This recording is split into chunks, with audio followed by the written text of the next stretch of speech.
जरूरी नहीं कि जो सच्चा हो वही सम्मानित हो। जरूरी नहीं कि जो दिल से अच्छा हो वही दुनिया में आगे बढ़े।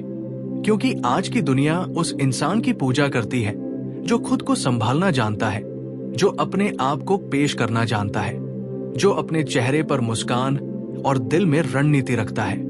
बहुत सारे लोग आज अपने जीवन में हार इसलिए खा रहे हैं क्योंकि वो ये मानकर चलते हैं कि अगर वो सच्चे रहेंगे तो दुनिया खुद उनकी कद्र करेगी।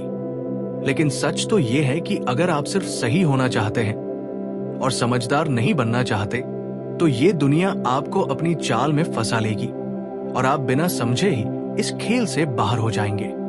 आप सोचिए, कितनी बार ऐसा हुआ है कि आपने किसी की मदद की लेकिन बदले में आपको धोखा मिला।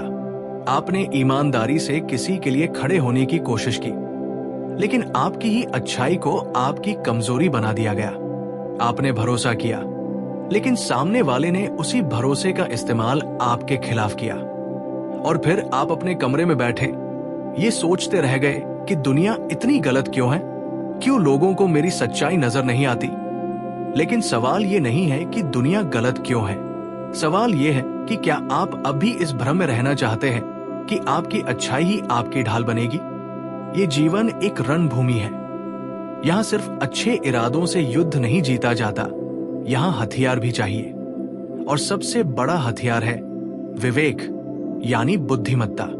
अगर आप समझ नहीं पा रहे कि कौन आपकी मुस्कुराहट के पीछे क्या सोच रहा है तो फिर आप एक साधारण मोहरा बन जाते हैं इस दुनिया की बिसात पर। यहाँ जो खिलाड़ी है वही राज करता है, जो अपने दिल को भी जानता है और दूसरों के चेहरों के पीछे छिपे इरादों को भी पहचानता है।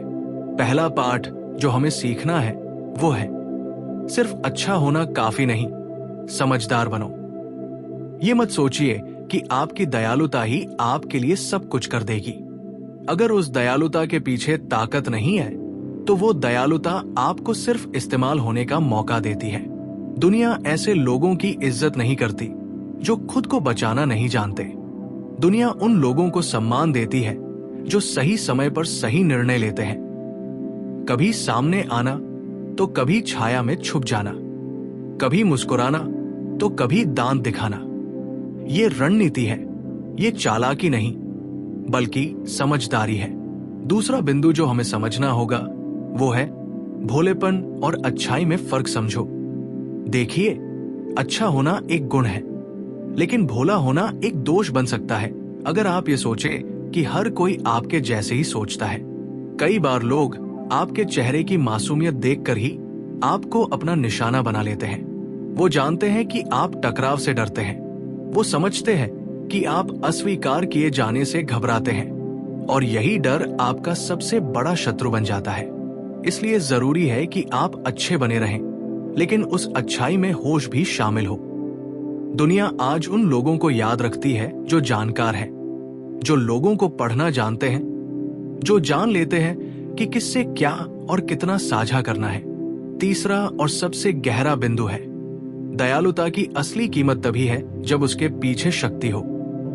आप सोचिए, अगर कोई व्यक्ति हर किसी से प्रेम करे लेकिन उसमें निर्णय लेने की ताकत ना हो, नेतृत्व की क्षमता ना हो, तो क्या लोग उसे आदर देंगे? नहीं, वे उसका उपयोग करेंगे, दया दिखाएंगे लेकिन सम्मान नहीं देंगे। क्योंकि शक्ति के बिना दयालुता सिर्फ एक भावनात्मक उपदेश बन जाती है।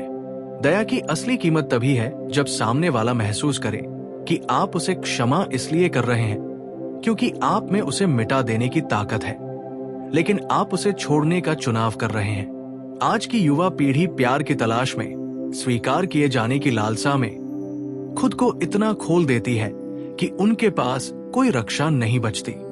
लेकिन क्या आपने कभी गौर किया है कि जिन लोगों को आप फॉलो करते हैं, जिनसे आप प्रेरित होते हैं, वो सिर्फ अच्छे नहीं होते, वो स्मार्ट होते हैं।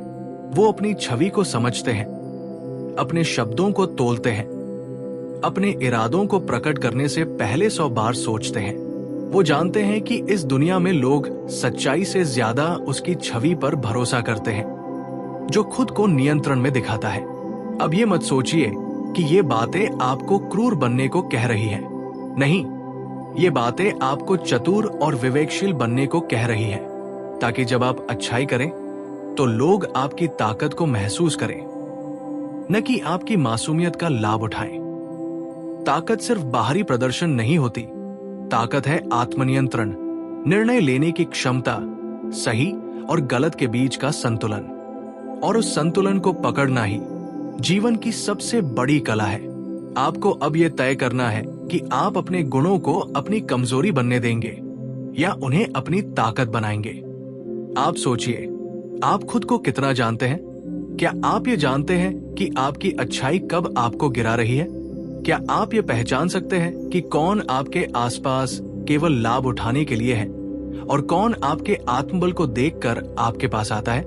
यही 3 बातें, समझदारी से अच्छा होना, भोलेपन से बचना और ताकत के साथ दयालुता रखना, ये 3 सूत्र अगर आपने आत्मसात कर लिए तो दुनिया की चालें आपको मोहरा नहीं बना पाएंगी।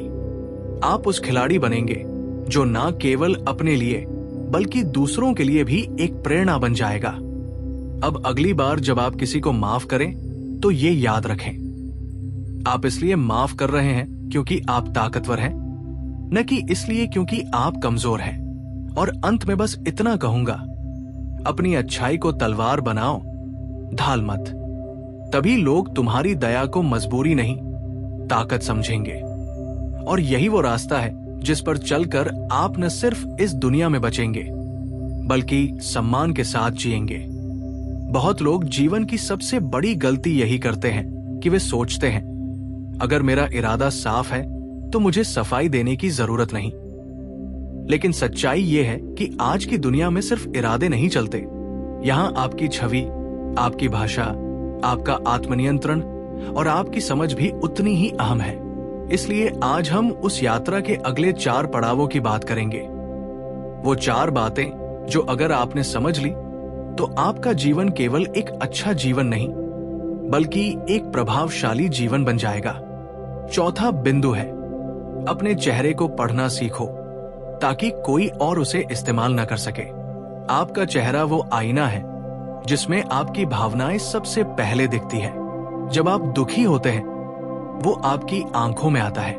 जब कोई आपकी आलोचना करता है तो आपकी गर्दन झुक जाती है। जब कोई आपकी तारीफ करता है तो आप खिल उठते हैं। लेकिन क्या आपको पता है कि दुनिया में ऐसे लोग हैं जो आपके चेहरे की हर एक झलक को पढ़ना जानते हैं? वो ये देख लेते हैं कि किस बात पर आप टूटते हैं, कब आप घबरा जाते हैं, कब आपकी आंखें नम हो जाती हैं, और फिर वो उन्हीं बिंदुओं को दबाकर आपको नियंत्रित करते हैं। इसलिए अगर आप जीवन में सम्मान पाना चाहते हैं तो अपनी भावनाओं का नियंत्रण अपने हाथ में रखिए। इसका मतलब ये नहीं कि आप पत्थर बन जाए, इसका मतलब है कि आप जाने कि किसके सामने कितना दिखाना है। चेहरे पर नियंत्रण का मतलब है आत्मनियंत्रण। ये वो कला है जो आपको भावुकता से नहीं बल्कि विवेक से आगे बढ़ना सिखाती है। जब लोग देखेंगे कि आप शांत हैं, तब भी जब आप भीतर से उथल पुथल महसूस कर रहे हो, तब वे आपकी ताकत को पहचानेंगे। 5वां बिंदु है, शब्दों का चुनाव सिर्फ लेखकों के लिए नहीं होता, योद्धा भी शब्दों से जीतते हैं। आपका बोलना, आपकी भाषा, आपके शब्द, यही वो तलवारें हैं जो आप हर दिन इस्तेमाल करते हैं। अगर आप सोचते हैं कि जो दिल में है वो बोल देना चाहिए तो आप शायद सच्चे होंगे, लेकिन बहुत बार अकेले भी रहेंगे, क्योंकि दुनिया में लोग सच्चाई से नहीं संप्रेषण से प्रभावित होते हैं। आप क्या कह रहे हैं उससे कहीं ज्यादा जरूरी है कि आप उसे कैसे कह रहे हैं। कई बार लोग गुस्से में अपने दिल की बात कह देते हैं और रिश्ते खत्म हो जाते हैं। कई बार लोग भावुक होकर वो बोल जाते हैं जिसे सुनने वाला अपना अपमान समझ लेता है, और फिर हम हैरान रह जाते हैं कि हमने तो कुछ गलत नहीं कहा। लेकिन सच ये है कि शब्द, उनके उच्चारण और उनका समय, ये सब मिलकर तय करते हैं कि सामने वाला क्या महसूस करेगा। तो अगली बार जब आप किसी से बात करें, चाहे वो प्यार में हो, काम में हो या टकराव में, तो याद रखिए कि आपकी भाषा ही आपकी असली पहचान है। आप चाहे कितने भी सच्चे क्यों न हो, अगर आपके शब्दों में ठहराव, आत्मसंयम और समझ नहीं है तो आपकी सच्चाई दब जाएगी। शब्दों को तलवार की तरह धारदार नहीं, बल्कि दीपक की तरह प्रकाशमान बनाइए। छठा बिंदु है, हर किसी से गहराई से मत जुड़ो। हर रिश्ता आत्मा का सौदा नहीं होता। कई लोग इस बात को नहीं समझते कि जीवन में हर रिश्ता दिल से निभाने जैसा नहीं होता। हम हर इंसान को अपना मान लेते हैं, हर मुस्कुराहट को दोस्ती और हर साथ चलने वाले को जीवन का हिस्सा समझ लेते हैं। लेकिन फिर जब वही लोग बीच रास्ते में हमें छोड़ जाते हैं, तब हम टूट जाते हैं। क्यों? क्योंकि हमने उन्हें अपने अंदर तक आने दिया, वहां तक जहां सिर्फ कुछ खास लोगों को जगह मिलनी चाहिए थी। हर रिश्ता पवित्र नहीं होता। कुछ लोग केवल परिस्थितियों की वजह से हमारे साथ होते हैं और कुछ लोग हमारे जीवन में केवल अपने स्वार्थ के लिए आते हैं। ये जानना जरूरी है कि कौन वास्तव में हमारे जीवन के भागीदार है और कौन केवल हमारे समय के यात्री। आत्मा की गहराई सिर्फ उन लोगों के लिए होनी चाहिए जो उसे समझते हैं, जो उसका मान रखते हैं। इसलिए ये सीखना जरूरी है कि आप कहां तक किसे आने दे रहे हैं। हर बार दिल खोल देना आत्मीयता नहीं, अक्सर मूर्खता भी बन सकता है। अपने भीतर एक बगीचा बनाइए, लेकिन उसमें हर आने जाने वाले को पैर रखने की इजाजत मत दीजिए। सातवां और अंतिम बिंदु है, संयम ही सबसे बड़ा आकर्षण है और सबसे गहरी शक्ति भी। इस दुनिया में वो लोग ही प्रभावशाली माने जाते हैं जो खुद को संभालना जानते हैं, चाहे गुस्सा हो, लालच हो या मोह। जो अपने अंदर की बाढ़ को नियंत्रित कर ले, वही बाहरी तूफानों में अड़िग खड़ा रह सकता है। संयम कोई साधारण बात नहीं है। ये वो गुण है जो धीरे धीरे तपकर बनता है। ये वो शांति है जो सबसे उग्र समय में भी आपको अंदर से मजबूत बनाए रखती है। संयम का मतलब है कि आप प्रतिक्रिया देने से पहले सोचते हैं। आप जानते हैं कब चुप रहना है, कब बोलना है और कब आगे बढ़ जाना है। संयम आपको अवसरों की पहचान कराता है, दूसरों की चालों को देखने की दृष्टि देता है और सबसे बड़ी बात, ये आपके आत्मबल को उस स्तर तक ले जाता है जहां दुनिया खुद ब खुद आपको गंभीरता से लेने लगती है। आज जब युवा आत्मसंयम को कमजोर मानते हैं, जब लोग हर बात पर प्रतिक्रिया देना ही ताकत मानते हैं, तब आप इस भ्रम से बाहर आइए। जो जितना संयमी है वही उतना प्रभावशाली है। जो अपने शब्द, अपने चेहरे, अपने रिश्ते और अपनी ऊर्जा को नियंत्रित कर सकता है, वही जीवन का असली खिलाड़ी है। तो अब सोचिए, क्या आप अब भी वही रहना चाहते हैं जिसे लोग बहुत अच्छा कहकर किनारे कर देते हैं, या आप अब वो बनना चाहते हैं जो अच्छे भी हैं, चतुर भी और संयमी भी? आपकी अच्छाई तब तक अपूर्ण है जब तक उसमें बुद्धिमत्ता, सीमा और शक्ति का मेल न हो।